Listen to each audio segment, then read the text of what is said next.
Welcome back, you guys. I'm Tassie, and in this video, I totally forgot about a question I was asked like 2 months ago. It's in relation to dragons, especially with my scenario with a certain dragon I've mentioned before here in Minnesota at Lake Phelan. So I do not like that dragon, and the individuals wanted to know more about that story, and I'm going to be talking a little bit more about dragons just so you guys can kind of understand. I got a ton of questions about dragons, and I tried answering them individually as best I could. So I think a lot of people have questions about this. So we'll go ahead and focus this video on the dragons. So starting off, the dragon at Phelan Lake, I first encountered him when I was driving around the lake. I used to actually own a house near that area, and I would have to drive around it to go to other parts of town. And he is a buster. Okay, like that's right. I grew up in the TLC era. So he is like ridiculous. Okay, first off, they will know a ton of information. They have a wealth of knowledge. They will know a lot about you as an individual. If you are somebody who can speak and talk to spirits, even if you can see them, I highly advise you be very, very wary with any interactions you have with a dragon. Now, the one at Phelan invites you to trust him. He is so good at it. He's very old. And I just want to let you guys know, because I mentioned in my last video I just uploaded about the feeling when I am around a dragon, I get this feeling, especially when I know that they're lying or that they're looking for a loophole, or they when they're trying to make you think of something or like trust them basically. But I could feel it, like, no, like they're lying to you. So I ignored him completely, utterly ignored him. I just kept on driving, and he just kept hounding me as I went around the lake. I just kept driving. Now, when I went into the spirit world, I went, like, this is not like the same day or anything like that, but like a couple days later, I went in Oneng, which is going into the spirit world. And look who shows up. So again, it was a dragon from Phelan, and he was disguising himself as just another dragon that I had seen in the spirit world. And I remember I kept looking at him, and I'm like, I feel like I know you. Like, I've seen you from somewhere else, but you're not who you say you are. And then it dawned on me, he is the dragon from Phelan. So, you know, the thing that I wanted to mention for people who don't have any experience with dragons, especially like when you guys are wondering, like, they can exist here in our world. Yes, they can. And they also exist in the spirit world. Now, a little backstory, and this is my knowledge of dragons. And I actually have an affinity for dragons, and that's why. So for anybody who doesn't know the history of dragons, they were born when the gods were born. And so that is how ancient they are. Dragons were actually born to do God's bidding and protect the gods. Now, of course, for Hmong people, we believe in multiple gods, just like Greek mythology. So the dragons were actually created at the same time. Now, that they are not the same level as a god, though. They are actually underneath a god if you're talking like hierarchy. However, they are like neck and neck almost. But they have to revere the gods because that is what they were born to do. So they do have free will, and they have different personalities, just like anybody. So some of them are just naughtier, some of them are just more restless, but they are not born to be evil or good. So don't construe that, dragons are evil. A lot of people assume that they're evil because of past experiences with dragons, especially in the Hmong community. Like people going to the lakes and bodies of water, and then they drown in really weird scenarios. And the story goes, typically it's because a dragon came and took that individual. Now, if somebody drowns where the dragon's lair is, the dragon would have every right to take that spirit. And that's just the deal. And people don't know that. And that's how come I mentioned whenever I'm going to approach any body of water, unless it's like man-made, But even if something is man-made, it depends on how old it is. Because if something's really old, even though originally it was man-made, a dragon can come and take over the area. So if I ever approach anywhere, I always will see in advance if there's a dragon there. And I have to let the dragon know, hey, I'm coming by. Like, it's like a courtesy call, because if I just show up, they go into battle. They're getting ready in case I do something to them. They won't ever just attack me, but they watch and they wait in case I do. And I'm not going to do that.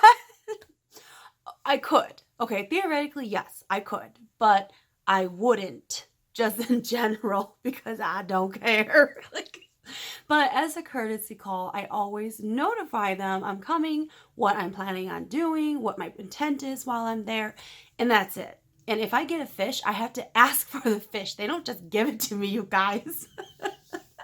Now, how I had mentioned that they're not evil or good. They simply exist to serve gods. That's it. Now, they are also born to have certain skills. And whatever skill they have, they are the best at it. The absolute best. So there are dragons who are born to protect certain areas. They may even are born just to protect certain gods. They can also be assigned different level, like different work. And then I was thinking about like levels of like if whatever the level the god was, and if that god owned certain layers and worlds, and in those worlds they all do and have different tasks, they could have one of their dragons go and watch those areas for the god. So they could be gatekeepers, guardians. Some of them will only look for other spirits, like they're chasers. So if you were looking for a spirit and you didn't know who it was, you could tell that dragon, and the dragon will either take you there or go and find that spirit, whatever it was you're looking for. Some have affinities to fire, to water, the elements, basically. So whatever skills these dragons were born with, again, they are the best at it, because that's all they were born to do, and they are given a lot of power naturally. So, and that includes knowledge. They are given tons and tons of knowledge because they have to be like a god's right or left-handed person, basically. Now, only some gods are given dragons, by the way. They're not just handed out, okay? So, and they're not considered a horse, okay? Like, I know for a lot of Hmong shamans in particular, everybody talks about you ride on a winged horse, or you have a horse. Some people actually have different types of animals, and I'm not sure if you guys know that, but now you do.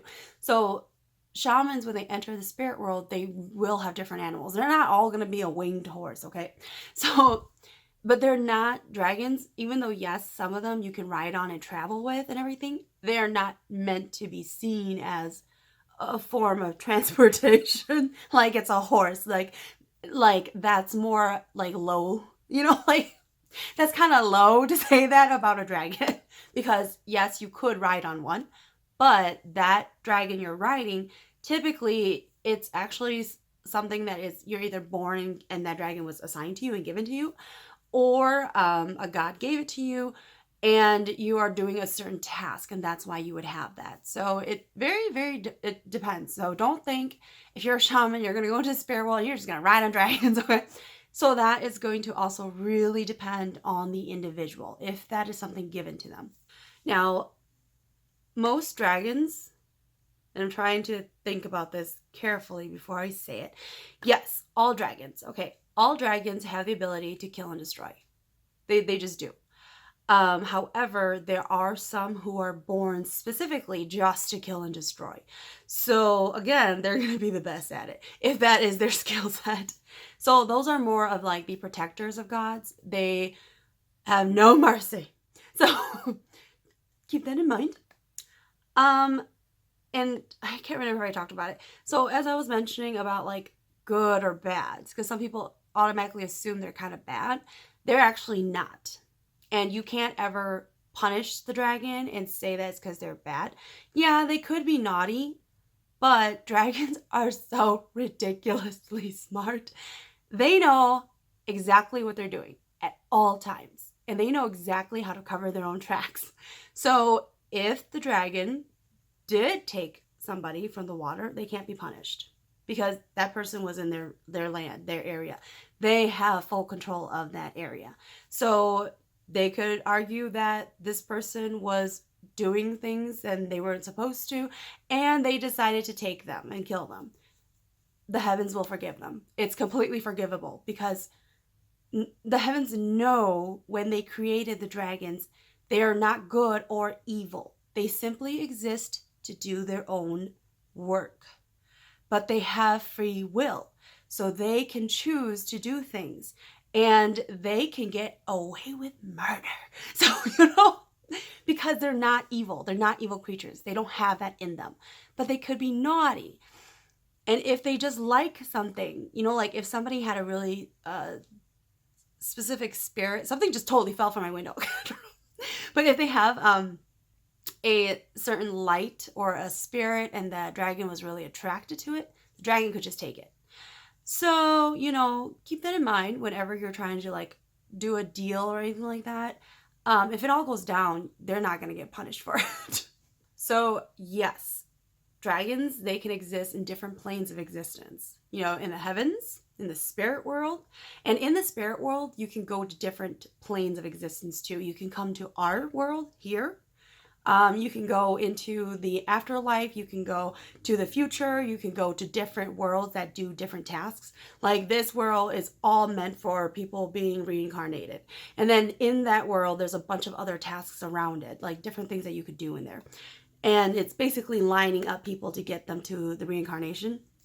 And so there's dragons in different planes. Now, if I'm going into the spirit world, so I'm a shaman, so I'm gonna go and enter the spirit world, I can still visit the dragons on this plane of existence. And I know for a fact, and it just totally reminded me of this one time I went to Florida, and I remember we were gonna go to Miami, and we were gonna go to the ocean, and I was like, oh, because I got nervous because there are so many dragons there. I was like, ugh. And what happens, literally, this is what I see whenever I'm going to be like even like the Great Lakes, if I'm going to like Superior, they will take me to the very, very bottom of that body of water, very, very bottom. And there I will see the big owners. And these are the bigger dragons. These are the older and more ancient ones. They own everything. Around them, all of the smaller dragons will swim around them, and they own those dragons too. So what happens is I fall down to the center, and I'm standing there, and all of the dragons are watching me. And then I have to announce to them my purpose. I have mentioned it already, what I'm doing there. And they may offer me a gift. And because, I don't come around often, so they will sometimes offer you gifts, okay? Some people. But remember, you guys, I told you I have an affinity to dragons. That's why they tend to offer me gifts. But they also are very aware that I could do something to harm them. So that's why they always gear up in case something does happen. Maybe I turn evil one day. Y'all never know. So then they will offer me advice. They will sometimes give me rules. Like, these are our rules here. This is what you can and can't do. Like, I can't even take a shell. Like, I saw some beautiful shells when I went down to Florida. I couldn't even take it home with me. I would have to ask the dragon and tell the dragon, can I take this? Can I have this? Then I can take the shell with me. So one thing with that, for anybody who does go out there to the ocean or whatever and you find pretty shells, don't be afraid if you can't take it. Okay, especially if you're like a kid, you could take it. But a lot of people do. This is going to sound really crazy. You can lose your spirit there, though, for taking that shell. I'm just saying. I'm not saying everybody has to negotiate. But it's because I know better. Like, I know better. So I have to negotiate. I can't just take and do something. Because then they have every right to randomly harm me. Every right. And that's why I'm so cautious whenever I go near a body of water and I know there's going to be a dragon there. So I'm just very, very cautious, very, very careful of whatever I do, because they know everything, you guys. They know all the loopholes. And for anybody who does want to bargain deals with dragons, okay? Dragons can offer you insane amount of deals just by talking to the dragon. The dragon will always give you an offer, and they will take something in exchange. And you simply just have to agree to it or not. Now, one thing to know about dragons, they know how to do loopholes. So if you're ever going to be going up against a dragon, you need to listen very precisely to everything they say and what they're not saying. So you need to be an individual who could read between the lines. So if the dragon says, yes, I will give you this, and it's everything you wanted, right? But you need to start questioning, why is he offering me this? What if I was offering this to somebody, but I knew I was going to trick them? What would I not say so I could get out of it later? So then you need to ask specifics. When are you going to give this to me? For how long? How many lifetimes? How exactly will this work? What exactly is this power or gift you're giving me? You need to question everything under the sun, because if they don't actually say the words, it's not a promise to the dragon. The problem is a lot of people don't know this. So, okay, and honestly, my own advice, I only recommend other people who are gods to do negotiations with dragons, because dragons, it's also like a animalistic kind of behavior. If they think they can take you on, they will do it. So if they're going up against a god, remember, the gods are higher than dragons. So the dragon knows they can't push it too far, because a god will have more say. So, just think about these things. It's like I'm trying to protect all of you guys, but the situations are so different. And even if, let's say, you did bargain a deal with a dragon and then everything goes downhill fast, and the dragon's not going to get in trouble for it, point blank. There are ways, it's kind of like lawyers, like to kind of like bargain another deal to lessen it. But when you're going after the second deal, you better not mess up. So just keep that in mind, because the dragons, they can read your mind. Dragons can read your mind. The dragons know your future, past, and present. They know everything. So that's why I only recommend gods going and negotiating with dragons, because of that. They're not evil, but my goodness, do they act like it sometimes. Okay, I can't even say that. I'm not even allowed to say that. I'm sorry, I take it back. They're not evil. They're not. They're just very, very cunning, and they know what they're up against. So that's why I am such an advocate for not having regular people, or just people who don't have this kind of knowledge, approaching dragons. So again, remember, they can get away with murder. And for anybody wondering why I don't just outright say like what my affinity with dragons is,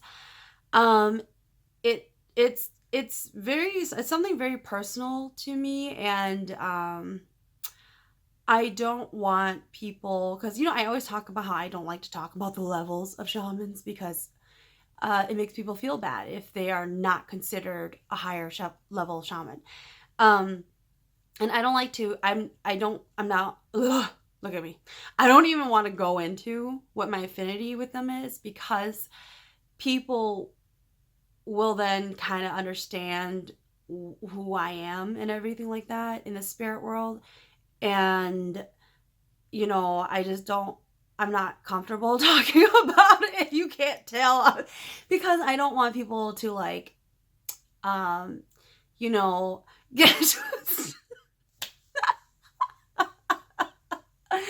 oh God, just know, all I'm going to say about that, basically, people always wonder how I have so much knowledge. They always wonder how I know so much. And yes, a lot of it my guides will tell me. Now, how I mentioned my affinity with dragons, and remember, dragons know everything. So I do have a lot of dragons. A lot of my spirit guides, they are a lot of dragons. And there's a reason for it. So not all shamans are going to have dragons as spirit guides, as protectors, as a horse to ride on, even though they're not a horse, okay? I simply have an affinity to them, so I have so many of them. That's why. And the funny thing is, dragons aren't even like my favorite animal. So it's like, my favorite animal is a unicorn. And if I'm gonna be an animal, I'm gonna be a grizzly. So, really soft and cuddly and hibernates and just eats all day and sleeps, but when I have to attack, I'll attack. So, that's actually what I would prefer versus a dragon. So, just to let you guys know, for everybody wondering, I am a god reincarnated. But I'm not going to tell you like which god or anything like that. And I'm not that cunning. Okay, cunning, she is known in a lot of historical beliefs and religions. I can't remember. There's a Chinese name for her too. But is it Guanyang or Guanyuan? I don't know. I'm hearing it slightly. Anyways, I'm not her. Okay.